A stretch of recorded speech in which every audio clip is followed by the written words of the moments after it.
Star's reaction to the Us Weekly article, which is very much in line with what Kensington Palace and the Royal Rota wants to be shared in the media.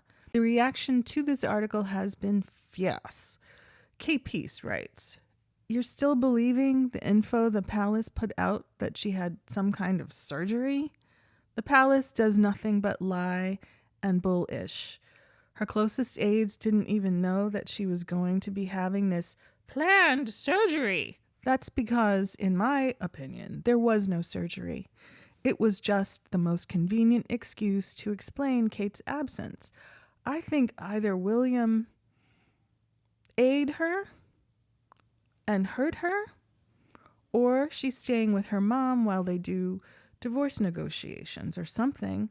Or maybe she's hiding out because she doesn't want a divorce, and William might not be able to reach her, which would explain a lot.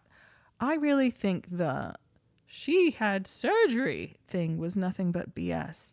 The only source for the supposed surgery was Kensington Palace, and they've shown that they are completely untrustworthy liars. If there was a surgery, I think it was related to William hurting her. Everyone needs to remember to not trust any info that comes from Kensington Palace. The guy at AFP had it right today when he said KP is a completely untrustworthy source.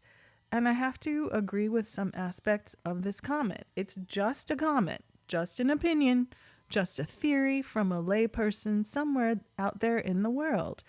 But I think that there's so many flaws in the stories and the photos that Kensington Palace is putting out about Katemiddleton that it is very appropriate to be skeptical, right? I'm not saying they're wrong or they're lies. I'm not saying that this person's opinion about William, harming his wife, I'm not saying it's true. It's all food for thought. But the amateurishness, the press services did not reject that jigsawed photo until social media started picking it apart on Twitter X, on TikTok, across the board. And the dismissiveness about social media's critiques, it tells you something. It tells you that the genie's out of the bottle.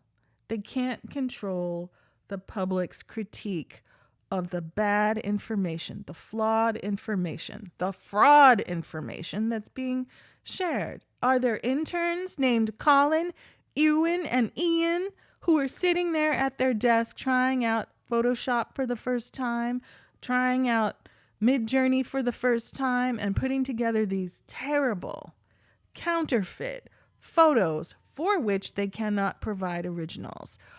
Are they simply cutting and pasting what they've seen in an old movie? All these photos from the back, that just happened to match the silhouette of Katemiddleton from an event in a hat with a bow years ago. 2 different colors of a brick wall. If social media didn't say it, if there were no mechanism for comments and commentary from the regular Joe, the regular person, then there would not be a feedback loop to the absurd inaccuracy, if not outright fraud, of some of the stories, photos, dates, incidents, so forth that are being given to us as if they are gospel pearls. Disagree with me if you want.